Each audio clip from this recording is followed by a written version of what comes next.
Yes, you. Because if your team is considering drafting a quarterback in the first round, even a second round, it might be the best thing that's ever happened to your franchise. But it might be the worst. Why? Because competition, it breeds excellence. But competition, it also births failure. Now pay attention to me. 1992, the Dream Team, the most competitive team ever assembled to play basketball. Boy, did they have names. Karl Malone, Stockton, Michael Jordan, Pippen. The list goes on and on. That team, that competition, it bred excellence. The closest game they ever played was a 32-point victory over Croatia en route to winning the gold medal. But if we want to keep it Olympic, 2016, the USA men's 4x100 meter relay. Boy, did they have some stiff competition by that man, Usain Bolt. And that competition caused them to fail in the worst way. Competition caused them to fail so much that they got disqualified because they couldn't do something as simple as hand the batons in the proper exchange zone. See, competition, it can make you excel, but it can make you fail. So enter Jimmy Garoppolo, because we know the competition around him is going to be stiff. The 49ers, they mortgaged their entire future to draft a quarterback. They've made it abundantly clear. So what's going to happen? Will he excel or will he fail like Carson Wentz? Remember, Carson Wentz last year, the Eagles drafted Jalen Hurts in the second round. Huge competition there. In 2019, Carson Wentz, his completion percentage, 63%. Oh, but the next year, after they drafted Jalen Hurts, it drops down to 57%. Passing yards go from 4,000 to 2,600. Interceptions, they shoot up from 7 to 15. That competition with Jalen Hurts caused Carson Wentz to fail. But remember, I told you, competition, it breeds excellence as well. So let's look at Aaron Rodgers, because the Packers drafted a man by the name of Jordan Love in the first round, and that competition caused Aaron Rodgers to excel. Completion percentage, it shoots up. Aaron Rodgers up to 70% passing yards. Oh, that's nice as well. A small little increase, but the big number is passing touchdowns from 26 to 48. You also see the passer rating shot up as well. So as I think about all the competition that will happen based on the quarterbacks getting drafted in the first round, particularly surrounding one man, Jimmy Garoppolo, because the competition, it will be stiff. I got one simple question. Will the competition cause Jimmy G to thrive, or will it cause Jimmy G to take a dive? To answer that, I got to bring in my guy, Greg Jennings. G, you look good, my friend. You look good. But talk to me, G. Is Jimmy Garoppolo, with the stiff competition this year, because we know the Niners are going to take a quarterback, is he going to thrive, or do you expect him to take a dive? Well, Jimmy Garoppolo is going to thrive, my man, Acho. I loved how you laid out all of your points just then about the excellence and the failures. But when we're talking about Jimmy Garoppolo and the San Francisco 49ers, he's going to thrive. And there are three reasons why he's going to thrive. Number one being because this is what he needs for himself. He's coming into his two final seasons of his contract. He knows that he needs to play himself into another contract, a long-term deal for whoever that team may be. Second, because the San Francisco 49ers and John Lynch and Kyle Shanahan, they want him to thrive. Because if Jimmy Garoppolo thrives, they benefit. We heard Kyle Shanahan say it in his presser. If Jimmy Garoppolo is mad, that's good. It bodes well, not only for us and Jimmy, but our organization. Why does it bode well for them? Because they add trade value. They get so much more for Jimmy Garoppolo if he has success. And so for me, when I look at this situation, it leads to Jimmy Garoppolo having a tremendous season, not just because of himself needing it, not just because of the 49ers needing it, but because of what it means to the league at the quarterback position. He's in a position, in the third final reason, he was drafted in 2014 by a team called the New England Patriots, and he sat behind a guy named Tom Brady, the GOAT, as we call him. You think he learned a couple things there? You think he thrived? You think he was able to understand adversity right out the gate? Not just being a guy that he knew going in, I'm not going to play, but seeing a guy in Tom Brady take him under his arms as he got drafted and showing him the way and the ropes, also by kind of giving him that stiff arm him being Jimmy Garoppolo, that stiff arm, saying, watch me do it and you'll get your turn later. That's what Jimmy Garoppolo is going to have an opportunity to do. That's why he's going to thrive, because he's been in this seat just a little different from the end of being the draftee, being the pick that was looked at to replace a legendary quarterback. Now, I said legendary. He's not legendary, but he can be very legendary if he gets that team back to the Super Bowl and they finally get over that hump and actually bring it home. Well, 49ers fans everywhere hoping you're right. I'm joined by NFL analyst Bucky Brooks. Bucky, I got to ask you the same question. In light of what you know about competition and what it can do to quarterbacks, what you've seen it do to quarterbacks, you expect Jimmy G to thrive or take a dive this year? Well, I think he thrives in this system because this system allows everybody to thrive. You go back and look at Jimmy Garoppolo. Jimmy Garoppolo is 22-8 as a starter for the San Francisco 49ers. His touchdown-interception ratio is 46-26, passer rating 98.1. So all those things suggest that he is going to play well if he's healthy. Mm-hmm. And so that's really the biggest issue that the 49ers have with him. I can talk about, hey, he missed a few throws. Passer rating is at 98.1. That's more than enough to be able to win. The issue is he's missed 23 out of 48 games while he's been with the San Francisco 49ers. Can he get through a 17-game season? That is the only reason why Kyle Shanahan is considering moving on from him. He's not available, and durability is everything at the quarterback position. Franchise quarterbacks must be available. They must be around each and every week because they are the franchise. But can we have story time real quick, Bucky? Because I think the operative word is going to come down to ability. The best ability in the NFL is availability. Absolutely. You know that. I know that. G, get back to you in a second, but you know that as well. So let me tell you all that typically most of the time you get hurt when you're trying to do too much.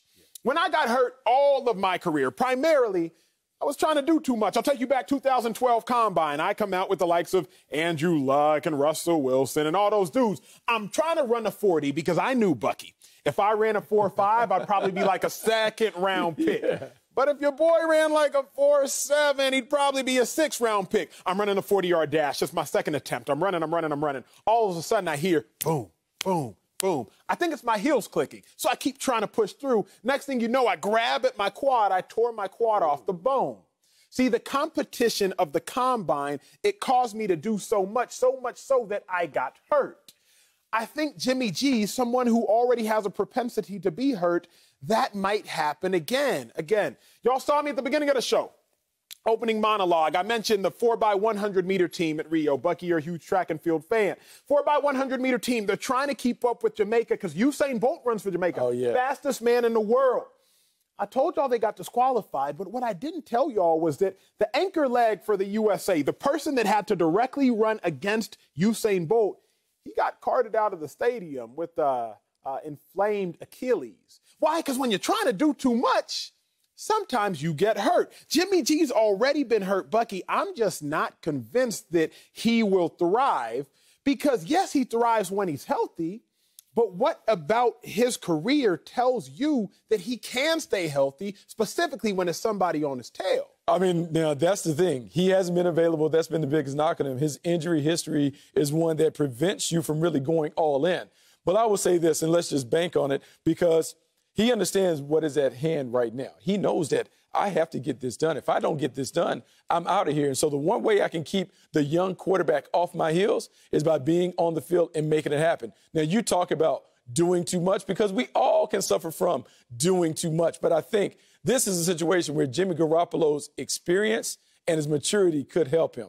Understanding the system, really diving into the playbook this offseason because he knows what is at hand. It could give him an opportunity to flourish when he's on the field. And if he flourishes while he's on the field, Kyle Shanahan is going to be reluctant to pull him off for an unknown commodity in this new quarterback. Now, Greg, I have to bring you back in. I got to bring you back in. Greg, I hate to age you. I hate to do that. I mean, you're a strapping, good-looking gentleman. You don't look a day over 29. But I'm going to age you quickly because I just found out, bro, you played with Brett Favre and Aaron Rodgers. I just thought you played with Aaron Rodgers, but you must have been playing back in when the TVs were still black and white. Nonetheless, Greg, nonetheless. Aaron Rodgers was drafted to replace Brett Favre. You were on the team during Brett Favre's later days. What was it about Brett Favre's mindset? What was it about Brett Favre's personality? How did he continue to thrive? Because his last season in Green Bay, he was 13-3, if I am not mistaken. He was sure of himself.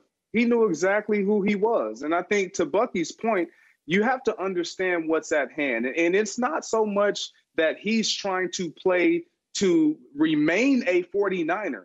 I think Jimmy Garoppolo can read writing when it's on the wall in front of him. He is not going to be their quarterback for the future, but he knows he has the ability to be a quarterback for a starting team or a team or an organization in this league. So when you talk about Brett Favre and having Aaron Rodgers waiting in the wing, Brett Favre knew who he was. He was sure of himself. He knew he wasn't going to lose his job to Aaron Rodgers right away, but he also understood that the writing was going to be on the wall. It wasn't going to change his approach. It wasn't going to change his talent level and his ability to throw the football and be spectacular. That's who he was, and that's who he is innately. So that's going to always be on display. When you have a guy like Brett Favre, and unlike Jimmy Garoppolo, because he hasn't won a Super Bowl, but he's played in the Super Bowl, when you've played in pressure situations, when you've been behind greatness and you've watched it for so long, a la the Brett Favre's, Tom Brady's, Jimmy Garoppolo having the opportunity to watch that, Aaron Rodgers having the opportunity to watch Brett Favre and how he handled situations, you learn so much, not only from sitting and watching, but just being around it. You hear things, you find out what you shouldn't do, what you should do. And so when I look at Jimmy Garoppolo, he's not going to run from this situation. He is in it, and it's up to him to solidify his future. That future may very well not be with the San Francisco 49ers. Now, you have to be a big boy and embrace that and be okay with the fact that I may not be here, but I know I'm playing to be somewhere else, and I'm playing to be a special player in this league, and I'm one of the best. He has to prove that to 31 other teams. Well, Greg, you talk about pressure, so I'm going to pivot this conversation to the huge storyline that no one's actually talking about, because Kyle Shanahan, he's the head coach. He's the one that's really making all of these decisions right now, and we have to acknowledge that he's under an immense amount of pressure as well. If y'all would have told me before the season that Philadelphia Eagles head coach Doug Peterson would be fired by the end of the season, I would have called you crazy. I probably would have called you worse than crazy. I may have called you outside your name. But Doug Peterson and the Eagles choose to draft Jalen Hurts, a second-round pick, not even a first-round pick. And because they draft Jalen Hurts, that causes Carson Wentz to fail. And Jalen Hurts, really, by all statistical metrics, he failed as well this season. So Doug Peterson got it wrong. Let me even make this more clear for y'all, because I just wrote a book. Doug Peterson published a book August 21st of 2018 called Fearless, How to Become a Super Bowl Champion. The book was forwarded by the Eagles owner, Jeffrey Lurie, the same owner that ran him out of the building just 2 years later. So the huge story that no one's talking about is how much pressure head coach of the 49ers, Kyle Shanahan, is under. So, Bucky Brooks, you answer me this one. Just how much pressure is on Kyle Shanahan to get this right? Oh, I think the pressure is neutral. I don't think anything changes. He wants to be a Super Bowl champion. And so the job of the head coach is to be able to look at your team and look at your top players and see where they are. I would like to think that he knows his quarterback. He also knows what the vision of a championship team looks like. So he has to assess, where's my quarterback based on where that vision is for what we need to get done to be a champion. Much like Andy Reid had to be able to look at Alex Smith and say, how far can we go? What is our ceiling with this guy as our QB1? I think Kyle Shanahan knows what the ceiling is with Jimmy Garoppolo, which is why he may want more. He knows he can get to the Super Bowl and maybe win the Super Bowl with Jimmy Garoppolo. But if he wants to build a team that is dynastic, he may want more. And so the pressure is not necessarily on how they're going to do, because we've seen when he has a serviceable quarterback, he is going to win games. When he has Jimmy Garoppolo, he's going to win about 75% of his games. So he knows he's going to win. It's, can I continue to win with Jimmy Garoppolo while I get the prodigy ready? Because when the prodigy is ready, then we need to hand the keys over to him, because he can take her to higher heights. Bucky Brooks, you're exactly right, 100%. I think that Kyle Shanahan does have some pressure, because of the pressure that he puts on himself and just the expectation that he lives with. But he's in lockstep with John Lynch and management and ownership. They're going about this together. This isn't Kyle Shanahan just wants his guy. No, you said something, Bucky, that I agree with. The ceiling. They know what the ceiling is for Jimmy Garoppolo. And yes, can it get them to the Super Bowl? Of course, it's done that. He's proven that I can be that guy. But can you get us over the hump and actually bring the Lombardi Trophy back home with us?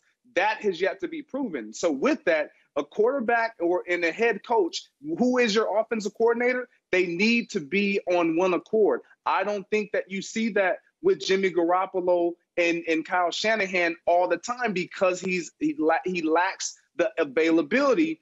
But when you have an opportunity to draft a guy and to bring in the guy that you believe in from day one, that you didn't have to go out and try to get and acquire because you were trying to fill a gap for the time being. That's what the 49ers were doing. They were trying to grab a guy that they felt like, okay, if we can get this guy, this talented, we can have something. Now they're going to go and get a guy that they believe in, and they're going to put their future in the hands of. That's reassuring to a head coach and a general manager. But fellas, let me break this down. Let me break this down succinctly for the viewers, though, because there's another option I think that neither of us have talked about. None of us have yet to bring up. Y'all know when you come back from the grocery store, right, and you load up your boot, you load up your trunk with all the groceries. And Greg Jennings, I'm sure you've been in this situation before because you like to work out. And so you are going to make sure that you only got to take one trip. You gonna carry all the bags you can. You got one around your thumb, G. You got one on the pinky. You got one around your other thumb, one on your other pinky. You got about 15 bags on 10 fingers. But what happens, G, is you try to put that 16th bag on a finger, and what happens? They all fall. See, there's a chance that Jimmy G fails, and this new young quarterback, whoever they try to go recruit, fails as well. There's a chance that when you try to have the most, you end up having none at all. I think that is a chance, that is a risk that Kyle Shanahan is taking. Bucky, let me ask you kind of succinctly because, again, it could be my PTSD speaking. I never thought, as a resident Eagles fan, as a former Eagles player, I never thought Doug Peterson would be fired, ever. He went to 3 playoffs in 4 years. He won the Super Bowl just 3 Super Bowls ago. So call me crazy, but I never thought Doug Peterson would be gone. Is there a chance Kyle Shanahan is out in San Francisco if he messes this up completely like Doug Peterson and the Eagles did? No, I would say this. Here may be the difference, and I'm a friend of Doug Peterson, and I will say this respectfully. I think the difference is Kyle Shanahan might be able to coach his way out of a mess-up when it comes to the quarterback position. Because he is an A-level play designer, he can take the quarterback, and we've seen him take any quarterback and have success. I'm not saying that they will win at the highest level with a guy who maybe doesn't cut the mustard based on where he's drafted, but I certainly believe that he'll be able to figure out a way to play winning football because the ace that he always has in his back pocket, the running game. They have been able to run the football consistently, regardless of who the quarterback is. If they get in a pinch, he will go heavily on the ground game, and that will give them a chance to continue to win, even if the new quarterback is struggling. Well, coming from someone who spends way too much time at the casinos and blackjack tables, there is nothing like the backdoor ace. I respect it, Bucky.